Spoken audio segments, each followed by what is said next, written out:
Welcome to Dracaenawines podcast. Our wines plus your moments equals great memories. I'm your host, Lori, and this is a podcast about all things wine. Hey everyone, thanks for listening in this week. Today's episode is a wine writer's wrap-up, and we are talking about something that most of us can relate to: embarrassing wine moments. We all have done things in our lives that we are embarrassed over, and we have two choices. We can let them haunt us, or we can laugh at them and move on. I am in favor of the second option. I am an expert at laughing at myself. I am a firm believer if you are laughing at yourself, that makes everyone else laugh with you and not at you.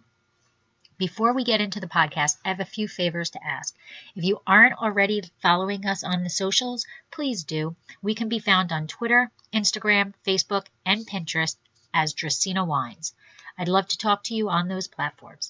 And if you could please scroll down and leave a review for us, it is the best way to help others find us. Lastly, we are getting close. December 4th is Cab Franc Day, and as the founder of Cab Franc Day, I am all about promoting the grape. So we are going to have two chats at 8 p.m. Eastern on December 4th, which will be a general chat, and that will be followed by a virtual tasting chat where you can come in and you can talk to the wineries that produce Cab Franc. So I hope to see you on Twitter, December 4th, 8 p.m. Eastern. Sláinte.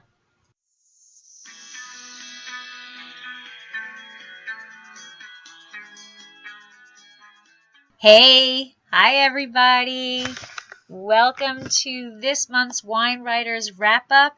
And today we are talking about what I was initially going to talk about last month, but popped into that change of the Psalm scandal. This month we are going to be talking about embarrassing wine moments. And I kind of left this really open. Normally I give you guys an outline and where we're going and what we're doing, and there's really not an outline for this. I just figured we would go with the flow and see what's going on. So first off, why don't you guys introduce yourself? Debbie, why don't you go first? I'm Debbie Gioquindo. I'm known as the Hudson Valley Wine Goddess. I'm a wine writer, wine blogger. I'm a wine brand owner of Happy Bitch Wines. I'm an author of Tapping the Hudson Valley. And I'm also a restaurateur. I own a partner in Kitchen 330 in Stone Harbor. And I think that's it for now. All right. I learned to say no. You and me both. And Michael. Boy, it's hard to follow Debbie. That's pretty impressive. I want to know where you get your energy. I don't know. So now I feel bad. I'm retired and not doing any work. How's that? That's awesome. I want to be you, Michael. So what I do, so I do get involved with wine. I have a website, California Wines, Wineries, and blogging, and working, judging wine events, etc. So I'm involved still quite a bit with wines, about 7 days a week. So just about 7 days a week. Yeah. Well, I am Lori. I am your host tonight, and I teach as a full-time job for 2 more years, 25 months to be exact. Not that I'm counting. I also am co-owner with my husband of Dracaenawines in Paso Robles, California, where we produce award-winning Cabernet Franc and a rosé of Syrah. And potentially in 2020, we will be releasing a Grenache Blanc. That is what we are focusing in on now. And I am so excited because December 4th is Cab Franc Day.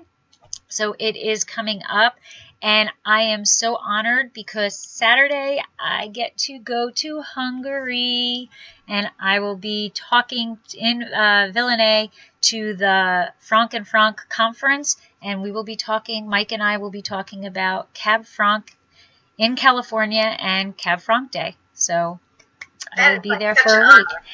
honor. I am So proud of you. Oh, thank you. Thank you. I am so excited. Really, really excited. I never would have thought when I sarcastically started a wine holiday, because every other wine had one, that it would be this big and be international and all of that. So I'm pretty darn excited. That's great.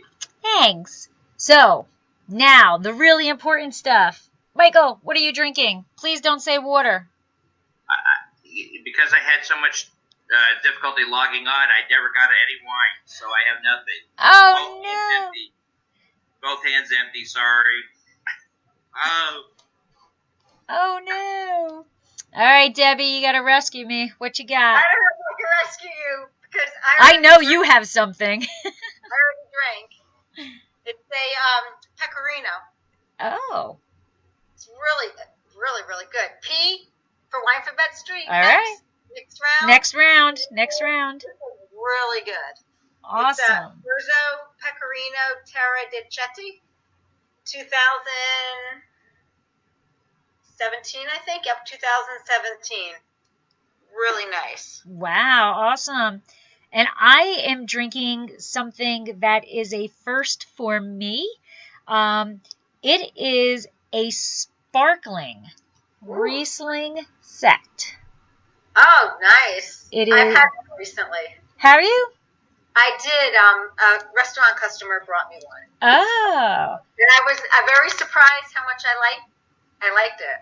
Yeah, so it is I'm actually really blown away. It's really, really good. It is a Riesling Extra Trocken. It is a non-vintage. And it's really good. So this is actually a sample from Wine Cellars Limited, LTD. That stands for limited, right? Wine Cellars has sent this to me along with some other German wines to sample. And I was in such a bad mood today because of some stuff that's going on at school. And also because I have like 3.5, 4 inches of snow outside my door. That I decided that, you know what, everybody always says bubbles are for celebrations. And I was proving that bubbles just make you happy. So when you're in a bad mood, you don't need to be celebrating. You can be in a bad mood and it can just make you happy. And it makes you happy. Yes. That's right. So that is why I chose bubbles. Well, I will say that my wine was a sample as well from Donna White PR. Oh, okay. So. All right. So, Michael, you have to...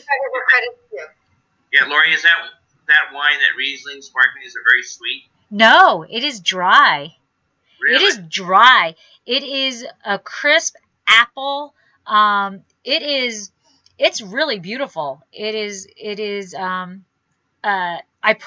did an Instagram story for it, and I said, acid heads be, rejoice. It is crisp. It is acidic. It's green apple. It's got some floral notes, some honey, a little bit of caramel. It's dry. It's not, there's a hint, but it is definitely a dry. I was a little worried about it because that was a concern of mine. High in acidity that you don't taste. Right. Balance it out. Right. But it is a Trocken, and that is the dry, it is classified as dry. It is actually, in order to be a Trocken, it needs to be 9 grams or less of residual. So, it was it. So, Michael, fake cheers to you. Sláinte, Debbie, sláinte. And now, a word from our sponsor. I'd like to introduce you all to our sponsor. I think it's pretty obvious we are obsessed with dogs. We named our winery after our first Weimaraner, Draco, and rescued Vegas after we realized it was a house, but not a home, without a fur baby. We are proud to work with Nom Nom Now, who understands that a pet is not just a pet. They are a member of the family. Nom Nom Now was rated the #1 dog food delivery service by Reviews.com.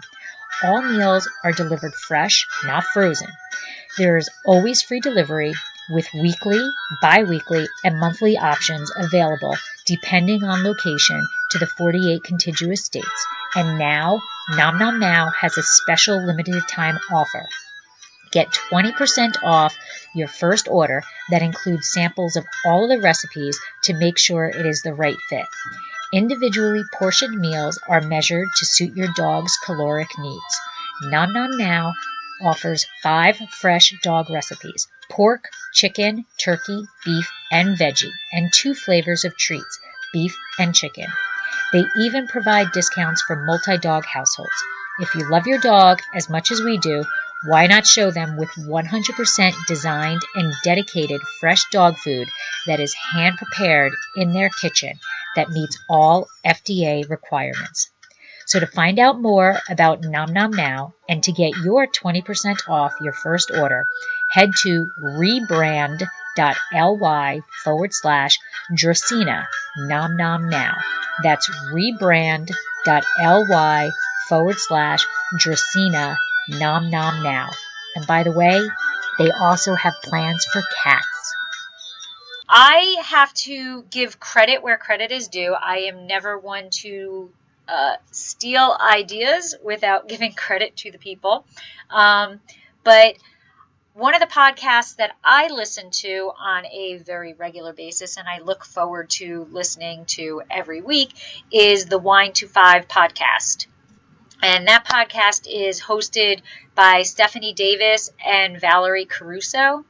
And when they have guests on, they don't always have guests, but when they have guests on, one of the things that they always ask the guests to do is to share an embarrassing moment.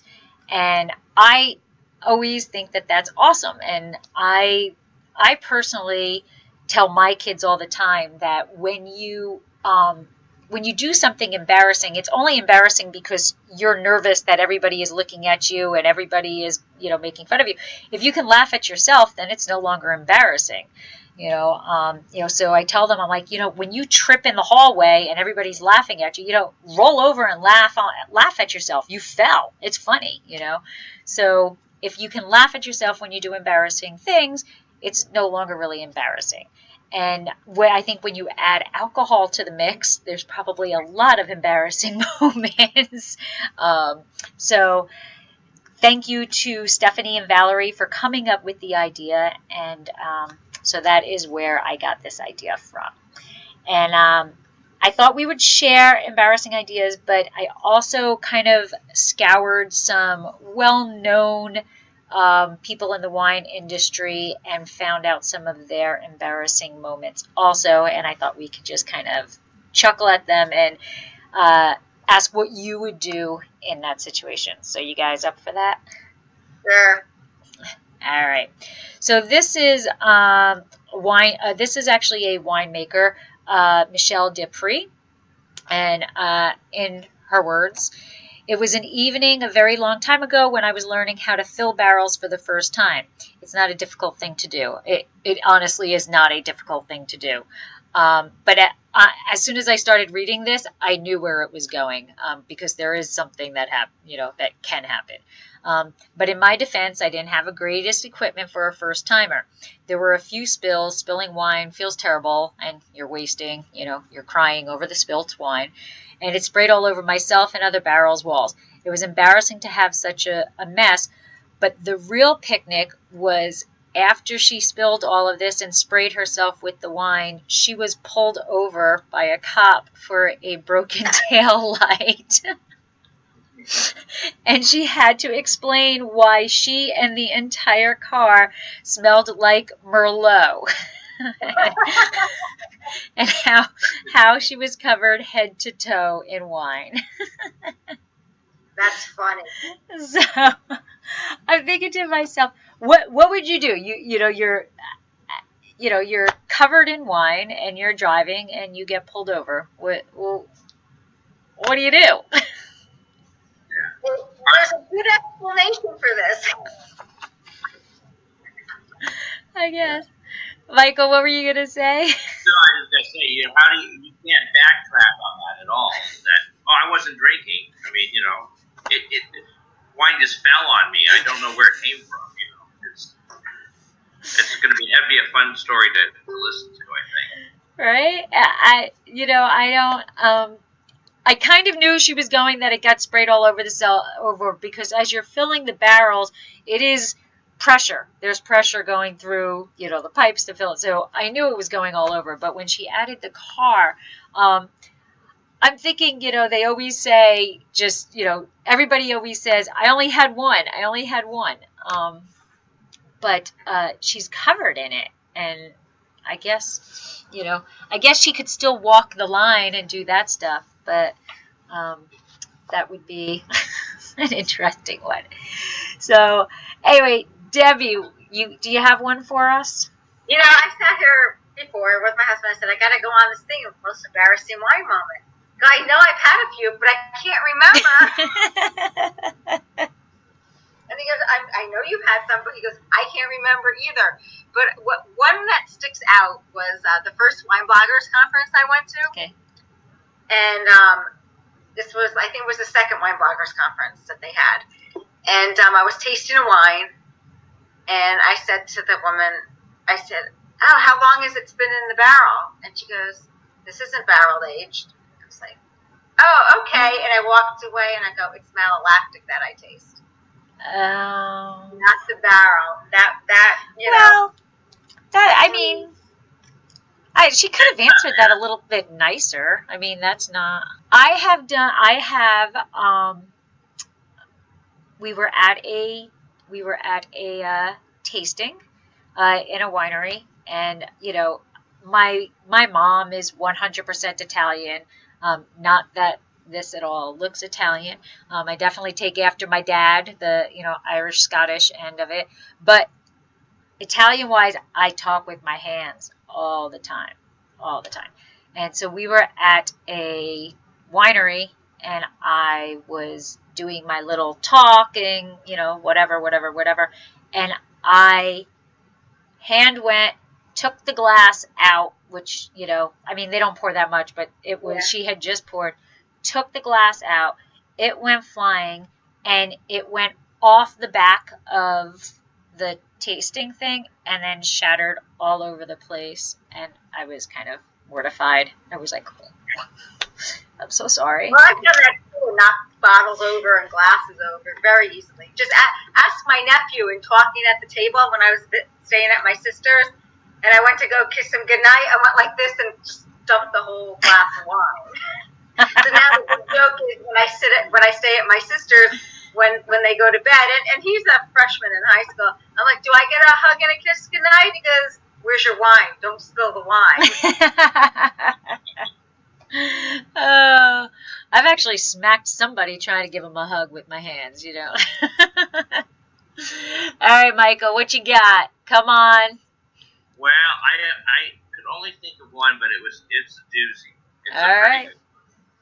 So this goes back a couple of decades ago when we were just getting into wine, and we belonged to a club, and we were in the area to pick up this wine, and I said, I'm not sure what we're getting, and so we were just going to pick up the wine and go. So I said, why don't I just drive up to the front, you just go in and get the wine, come back, and blah, blah, blah. She goes, fine.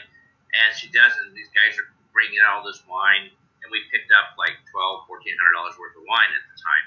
So she comes back, and she goes, what'd you order? I said, well, I don't really know. It's just a shipment. I don't know what's on that order. And she goes, well, it's $1,200 or $1,400 worth of wine. You don't know what no, I don't remember what it was, So this is, like I said, 20 plus years ago. So she grabs the thing, she hands it to me, and she says, why in the world would you buy this wine? I said, well, you like their wine. What do you mean? Why are you saying that? She goes, well, it says 6 bottles of seepage.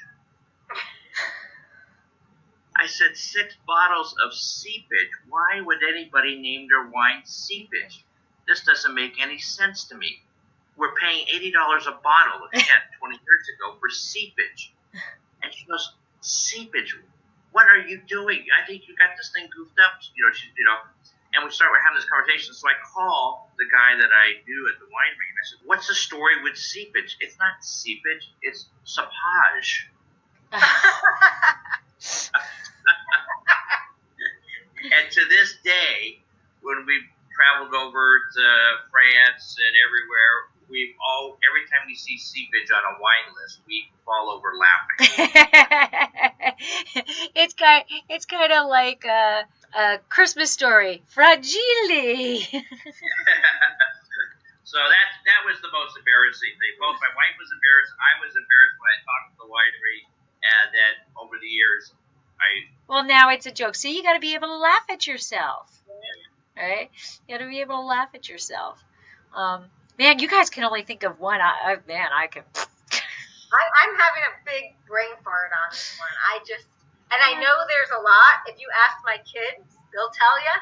All right, so here is another wine person's embarrassing moment. I am not familiar with this person, but Whitney Adams owns Bottle Stock. Do we know what? I don't know what Bottle Stock is. Does anybody know what Bottle Stock is?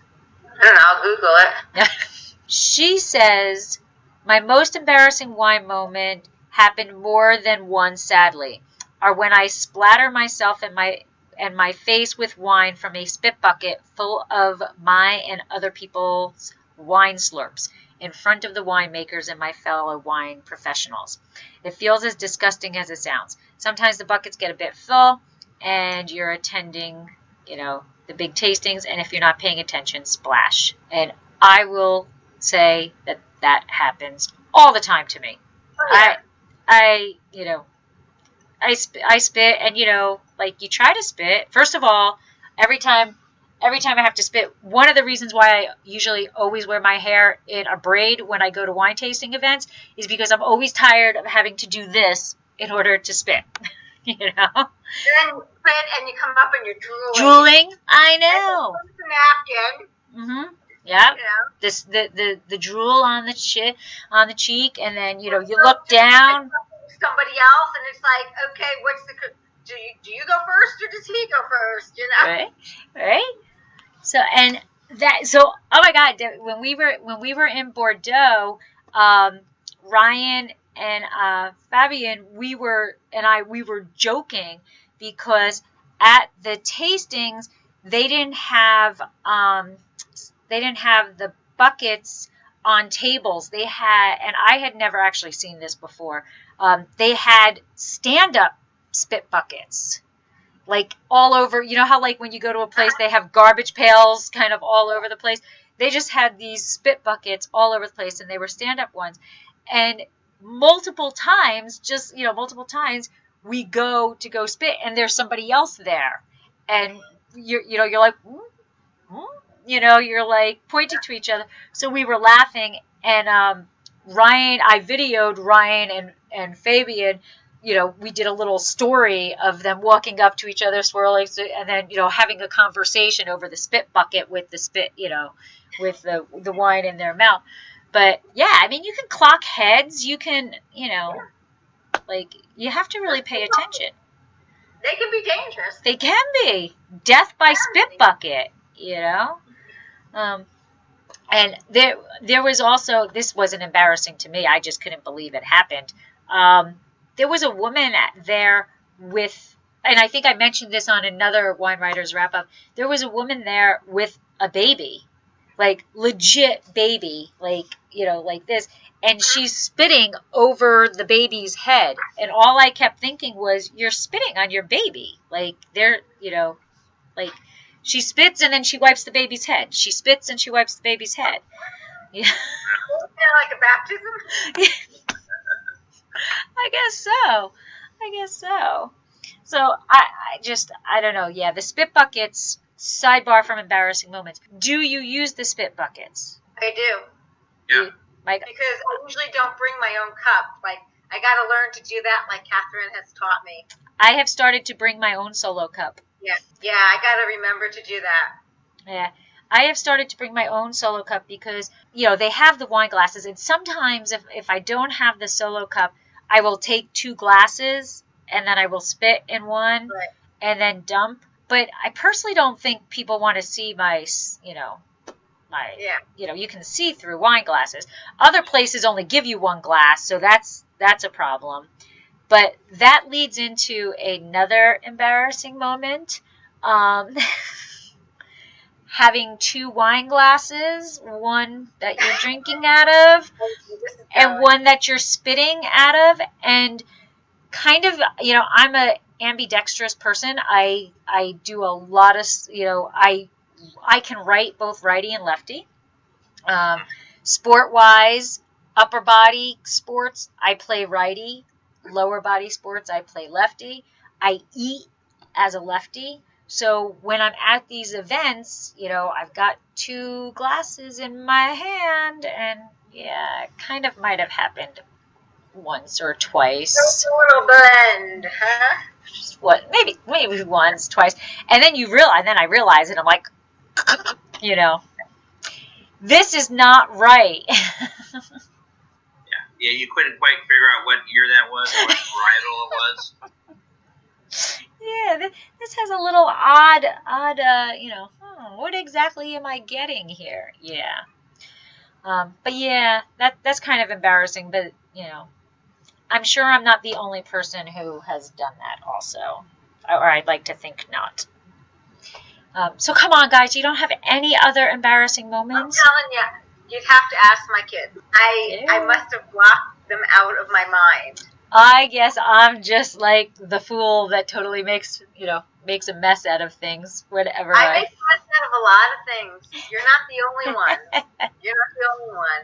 I looked at a Coravan and I didn't know how to use it, and I'm like, how do you get wine out of this? For a restaurant or something. Mm-hmm. First of all, that's embarrassing. Like when I put the Coravan in, and then one time I ran out of the stupid capsule in the middle of a pouring for a restaurant. Luckily, the solution to that is just open the bottle. But that's kind of embarrassing, running out of the Coravan. Now I always carry an extra capsule. Now, do you guys know Horse and Plow? You familiar with the winery Horse and Plow? Yeah. All right. So David Penn is actually the assistant winemaker for Horse and Plow. And he says, I was doing a punch down on a bin, lost my balance, and fell in. He said, I got out fast, nobody saw me, but I couldn't hide the fact that my jeans were red up to my thighs for the rest of the day. Oh, that's funny. He said, and it pretty much happened first thing in the morning, so... bring a change of clothes. Yeah. I guess I've never really thought about that, but like punch downs are tough. Mm-hmm. I mean, they have you guys done a punch down like at any? It's not easy, and some of them you're standing on the board. Like if it's the big thing, you're standing on that board across it. I would laugh my ass off if I fell in. I seriously would. Wow. That's one of the few times you keep your mouth open. Yeah. I would actually be turning around going, I hope nobody saw me. That's the thing. I would, he said he was red up to the thighs. I would have laughed so hard that I would have like rolled over and I would have been red from head to toe because I would have been laughing my ass off at myself. Like, I think that would be hysterical if I fell in. That could be like a new event, like diving into them or whatever. No? Like, when you throw the thing to get the person to dump. Yeah.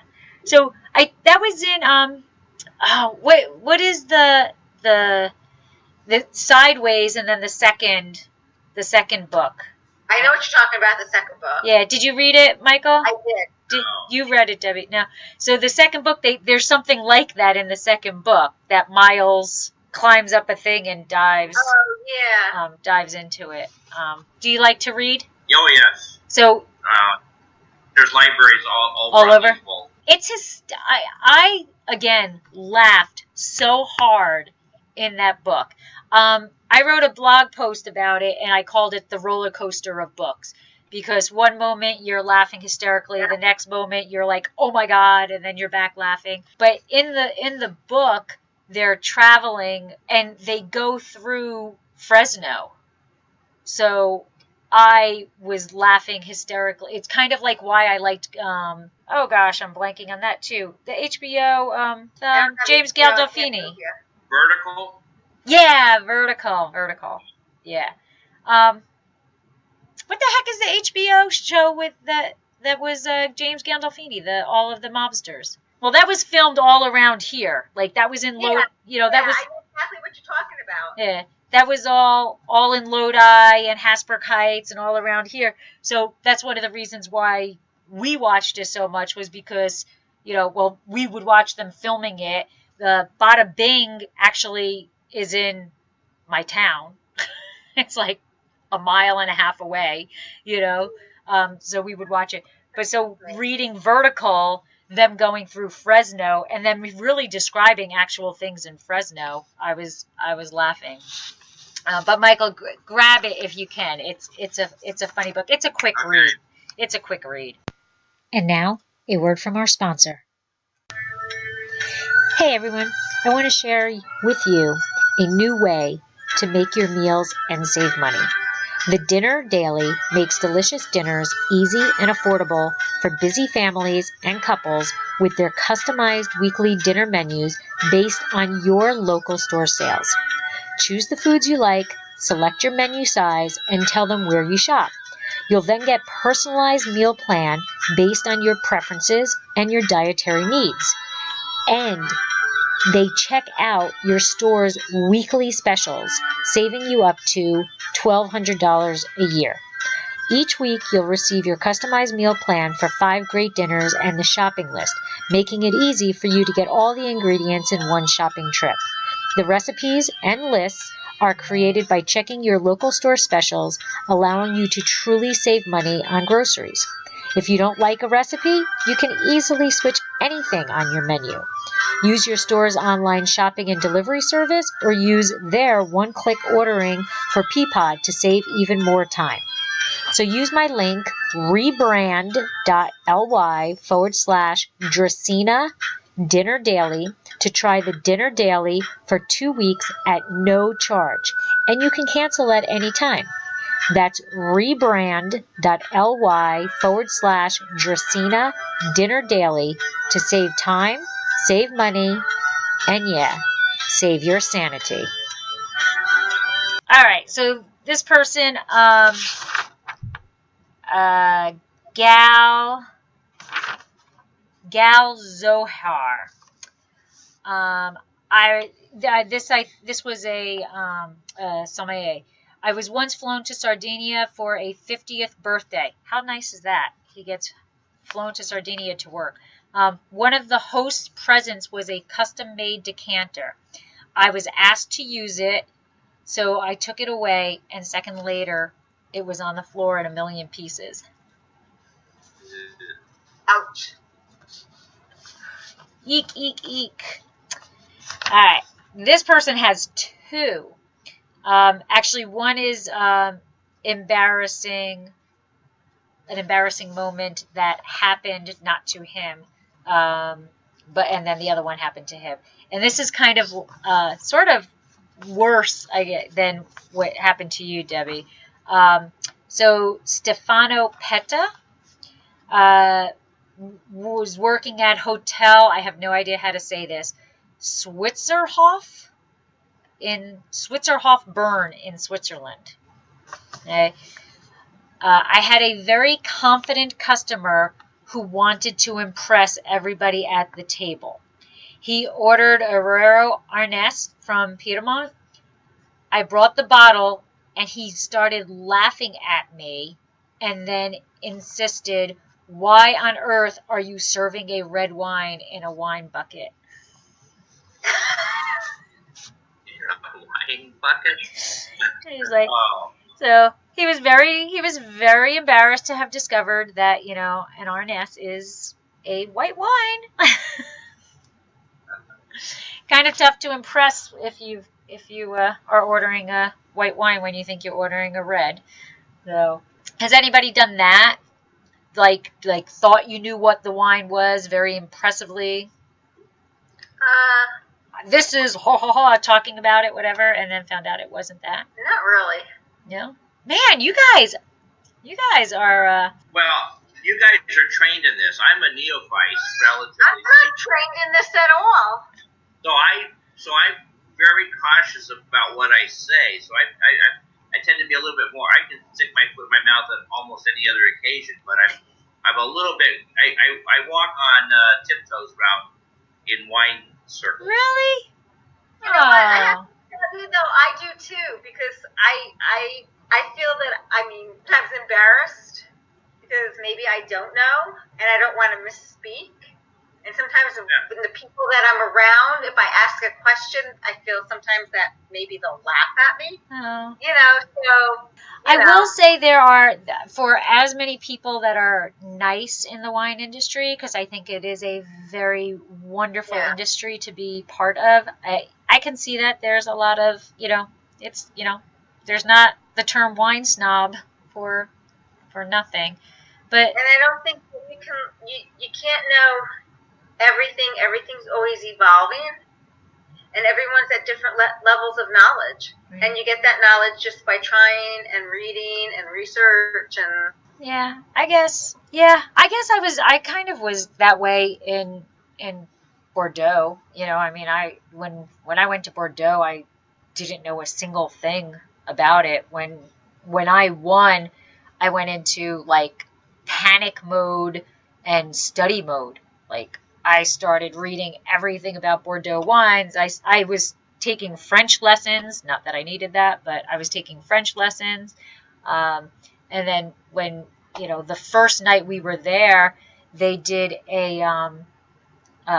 they split us up into 2 teams and they did blind tasting.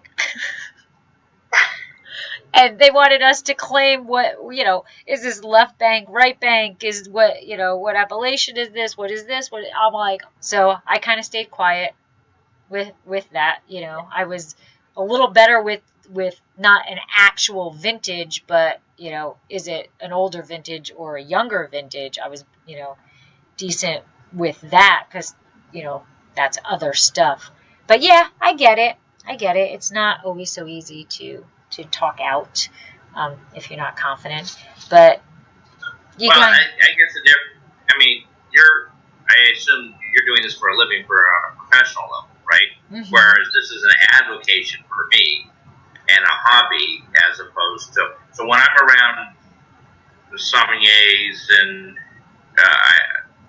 master sommeliers, and I actually helped several master sommeliers do some writing, I'm laying back in the weeds. I'm not. Whereas my personality, generally, I'm much outspoken and out there and everything else. But when it comes to what I call the high society of wine, I tend to be a little bit more reserved. Oh. All right. I guess. I see it. I am much more confident when I'm talking Cab Franc.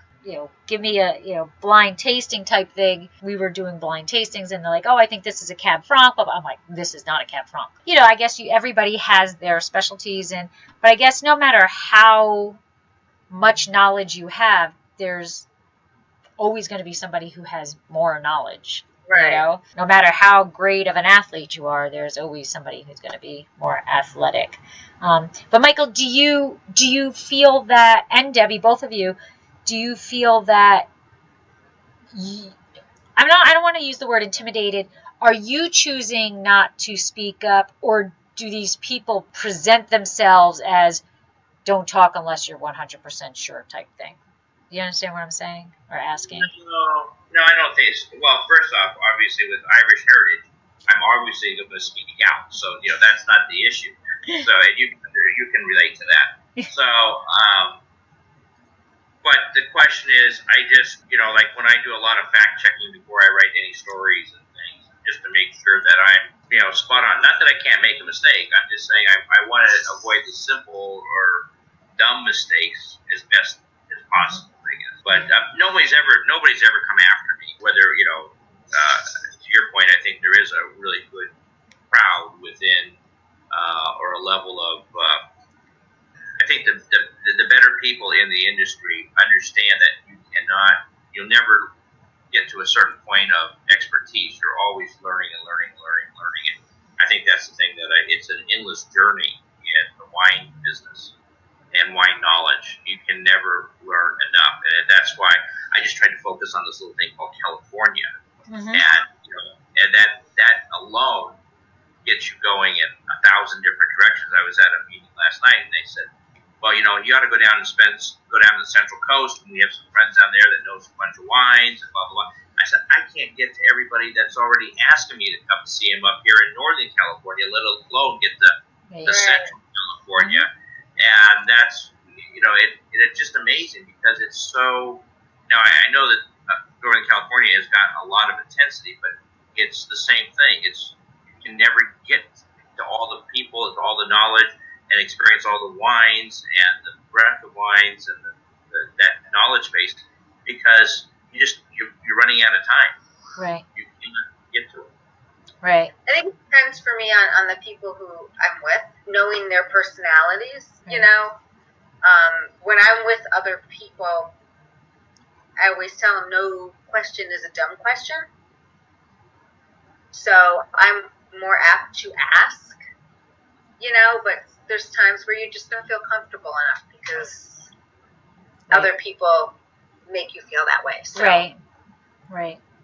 Yeah. Because wine is an evolution and nobody knows it all. Right. Mm-hmm. Yeah, and Michael, I agree. Like, I adore our Central Coast. I love Paso Robles. So that's where I focus my attention. There's all these AVAs and all this stuff. I want to learn about my AVAs. I want to learn. For other reasons also. It's good to know which AVAs are good for which grapes and do that. But I think you have to start small and go bigger. But I'm very again it's the Irish whatever. We don't know how to keep quiet at all. Yeah, I think thankfully my wife's not here because she would put her vote in on that too. Is she Irish also? No, she's German. Oh, okay. Yeah, so it's a volatile marriage for 41 years. All right. So back to Stefano Petta.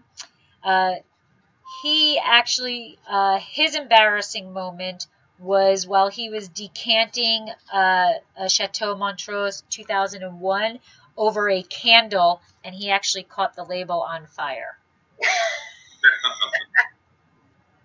That's pretty funny. Like, he must have been holding it over that candle for quite some time. Like, I'm going to have to give that a try. I'm going to have to hold a bottle over a candle and see how long it takes to actually light that label, on fire. Just, might be a little pyromania in me, but, kind of curious to how that works. But I could see how that would be embarrassing. All right, so I saved the last, I guess the most famous person that I could find for last, and it is James Suckling. Okay, and this will make us all feel much better, because if James Suckling can do this, then we're all good. So he was at a bar drinking, and I don't know why this matters, but in his story, the bar had a 2003 Castello Banfi Brunello de Montalcino by the glass for €12. I don't know why that's important. It seemed to be too good to pass by. So the wine was full of flavor and round tannins and caressing texture. The only problem was that his watch caught the rim of the glass when I was reaching across the table, and half of its contents dumped all over me on my white shirt. It was an ugly sight to see. He said, but his friends were good friends, because you know what his friends did? Gave him wine away. I think this was pre-wine away. I think this was pre-wine away. His friends came to his rescue and dumped their glass of water all over his shirt. I was thinking they would come out in this green shirt for him or something. Yeah. Yes. So if James Suckling can spill wine all over his shirt, then it is quite okay for us to spill wine all over our shirts, I guess. Although I don't think I'd be happy if my friends threw water at me afterwards. Club soda, right? Doesn't club soda? Uh-huh. Or just white wine. Yeah, white wine. Whatever. So, ready for our riddle? Unless you guys have thought of another embarrassing moment. No. I know I have a lot, but I just repressed it in the back of my memory. I wish I could repress them in the back of my memory. All right, here we go. We ready? Yeah. All right. You walk into a creepy house by yourself. There is no electricity, plumbing, or ventilation. Inside, you notice 3 doors with numbers on them. You must choose one to go through. Door number 1 says lions. You'll be eaten by the lion who is extremely hungry. Door number 2 says ninjas. You'll be stabbed to death by an onslaught of ninjas. Door number 3 says chair. There is an electric chair that is waiting for you. What door do you choose? You don't. You have to. You're in a creepy house. Michael's taking notes. I love you, Michael. I love you. I did last time when I got it. I wrote down some notes so I could figure this out. Lion will eat you. Ninjas will stab you with the chair so you can sit down. It's an electric chair. The chair so you can sit down. They also have a glass of wine with you for you. Absolutely. All right. No idea. Got me. Yeah. All right. I'll read it again, and as I do, I will pause at the critical moment. Okay. You walk into a creepy house by yourself. There is no electricity, plumbing, or ventilation. Inside, you notice 3 doors with numbers on them. You must choose one. See, Debbie, you must choose one to go through. Door number 1 says lions. You'll be eaten by lions who are extremely hungry. Door number 2 says ninjas. You'll be stabbed to death by an onslaught of ninjas. Door number 3 says chairs. There's an electric chair waiting for you. Which door do you pick? Chair. Chair, because there's no electricity. There you Yeah. There you go.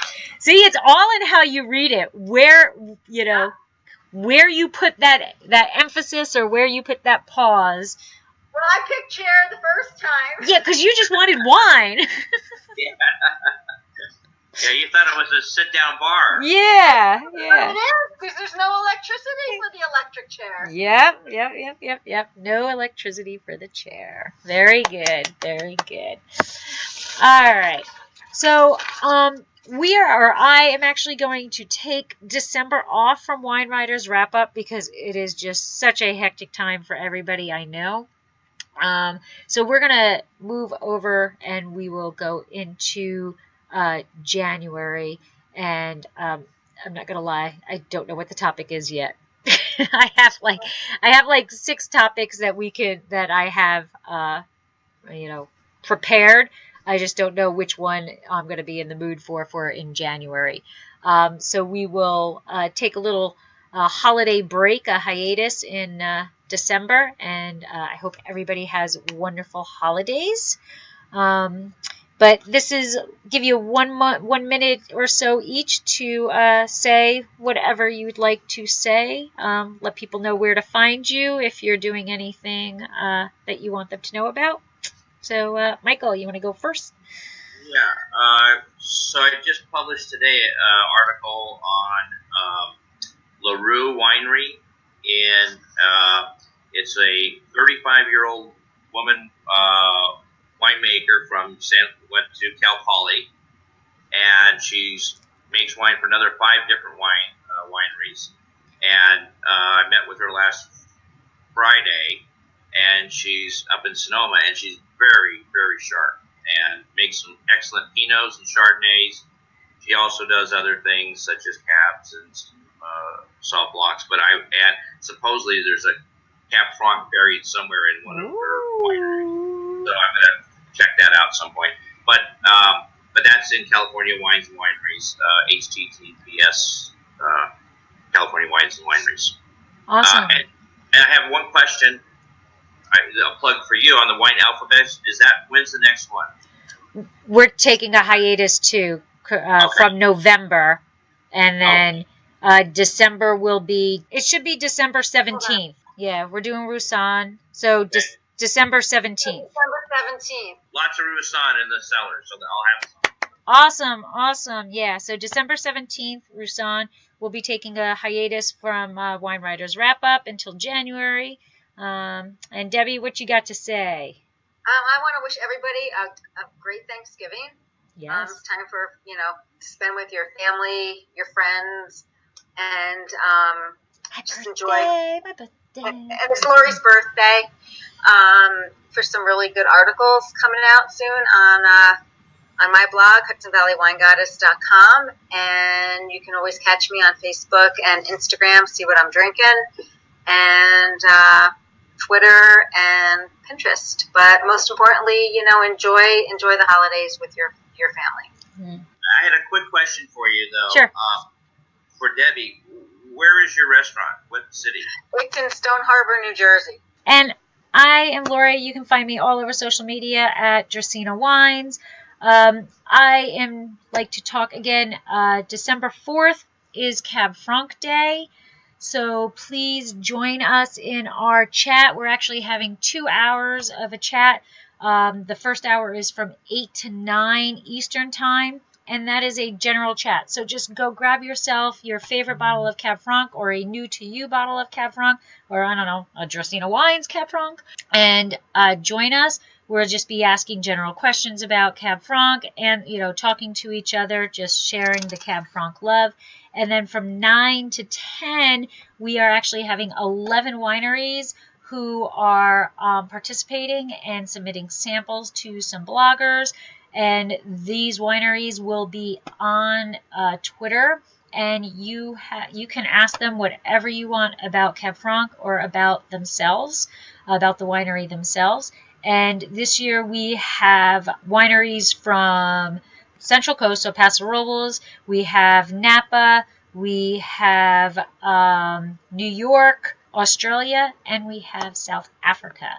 So join in the Cab Franc love. You have a couple of weeks to go find a bottle that you want to celebrate with, and just use the hashtag Cab Franc Day, and we will be in contact. So that's everything. So thanks, guys, for joining, and I hope you got a little laughs. So yeah. Oh, yeah. Thank you. Thank you. Have a great Thanksgiving, guys. You too. Enjoy hungry. I will. Thank you. Have a great time. Yeah. Bye, guys. Slancha. Bye. Thanks for listening to Dracaenawines podcast. If you have suggestions on what topics you would like us to discuss, please reach out to us on social media. You can find us on Twitter, Instagram, Pinterest, YouTube, Facebook, Snapchat, Google, and Periscope as @Dracaenawines. I am also on LinkedIn as Lori Hoyt Budd, or email us at dracaenawines.com. If you enjoyed our podcast, please subscribe and leave us a review on your favorite podcast catcher to help others find us more easily. We are found on all of your favorite aggregators. To subscribe easily to iTunes, go to bit.ly/Dracaena podcast. That's bit.ly/Dracaena podcast. And that's a capital D for Dracaena and capital P for podcast. Please check out our award-winning wines and find out about our wine club at dracaenawines.com. And remember to always pursue your passion. Slancha.